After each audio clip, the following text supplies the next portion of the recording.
Hi, Dr. Amanatullah. How are you doing? I'm doing great. Thanks for having me again. Absolutely. So, a lot of people who have to go and get a joint replaced have heard of prehabilitation and that can help with the rehabilitation afterwards. Talk to us a little bit about prehabilitation and its role. Is it good? Is it bad? How are you feeling about it? Well, I don't necessarily feel that it's bad. I'm not 100% sure it's the best use of the patient's time and all the preparation for surgery. The reason for that is I think it's very hard to change a person's overall level of function because of the arthritis that they have. So what I mean by that is if a person's in general deconditioned, after surgery, they're going to need to recover from that generalized deconditioning. And there's no amount of therapy I'm going to be able to give that person in order to condition them so much better that the surgical recovery will be easier. Alternatively, a patient who's really motivated and really healthy and very active, it's going to be hard for me to improve their activity level significantly to affect the trajectory of surgery.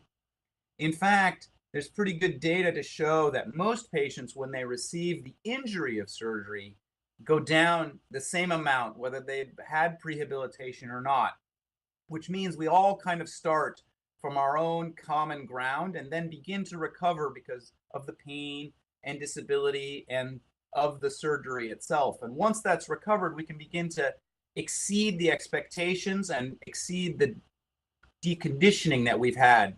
So I would put my effort into physical therapy or recovery as opposed to prehabilitation. I'm not sure that changes anything for our patients overall.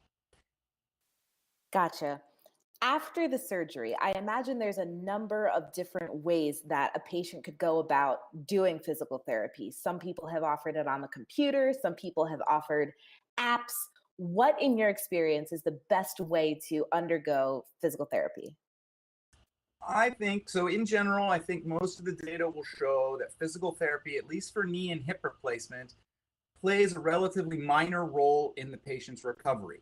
The reason for that is because when we sit and stand and get a snack and go to the restroom, we go through pretty much the normal motion of those joints. And by going through that normal motion, you would imagine the patient is actually their best therapist. The patient is the best person to push themselves. The patient's the best person to listen to it when it hurts or doesn't hurt. And because we're going through motion, we don't really need someone to push and crank and move to get all the maximal activity out of our joint replacement. That can happen. Some patients need a little bit of help or a little bit of coaching. That's normal. But in general, I would say there's a diminishing role for physical therapy in total joint replacements. I think in general, what you'll find is that there's multiple ways to do it, meaning, like you mentioned, app or even virtual physical therapy visits, or even a handout from your surgeon, or you could go to a physical therapy at a location. They all perform equivalently and are equally as safe and get similar results. So I would say I would do the type of therapy that fits into the patient's lifestyle. If the patient really feels like they need someone to push them to be motivated to do it, or they're really motivated and want to get the most out of their joint replacement, which some people will say, of course, I'll send them to the therapist. But by no means do I think the therapist is the only way to get full recovery out of your joint replacement. You should do whatever fits into your lifestyle.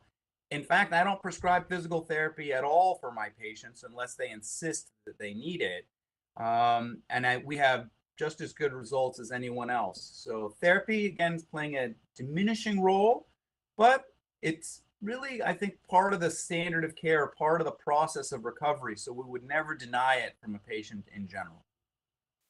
What's the difference between the therapy that a person would receive immediately after they come out of surgery versus returning back, months down the line as you're describing?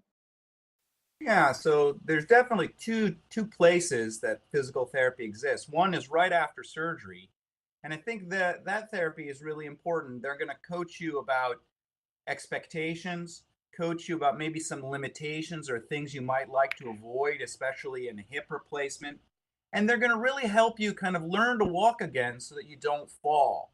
I think that initial coaching is really, really important because you can imagine it's like having your joint replacement newly born. You haven't walked or participated with that joint replacement, and there could be a little bit of anxiety and discomfort to overcome, and that therapist will really help you through that.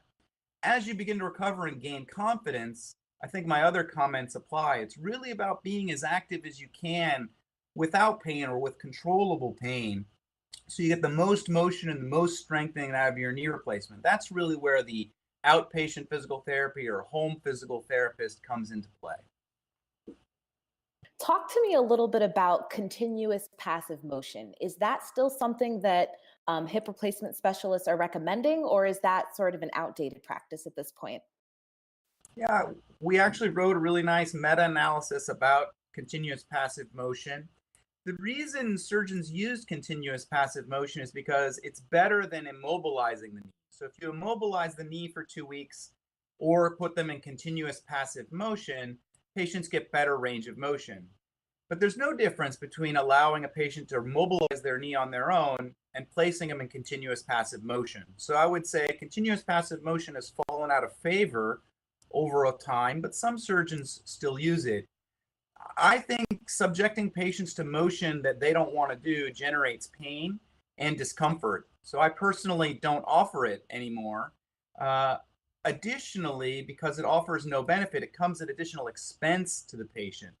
So I would say, in general, continuous passive motion may be a source of pain and doesn't offer improvement and adds to the cost of surgery. So in general, I think it should probably be avoided. So, the overall lesson that I'm hearing here is that patients just need to listen to their bodies and not put themselves through unnecessary pain just for the sake of it. Absolutely. By listening to your knee or your hip, you're going to get the most out of the surgery because the patient is their best therapist. The patient knows which days are good days and bad days, and you're going to be doing all the necessary motions to get the maximal motion out of the knee or the hip just by doing most of your regular day activities. So, trying to get back to what you normally do in the best way for you is going to be the most efficient way to get maximal recovery. I think we should print t-shirts that say the patient is the best therapist and give them Oh, to all of your patients. I am ready to print. That would be amazing. Perfect. Thank you so much for joining us today, Dr. Amanatullah. You got it. Have a great day.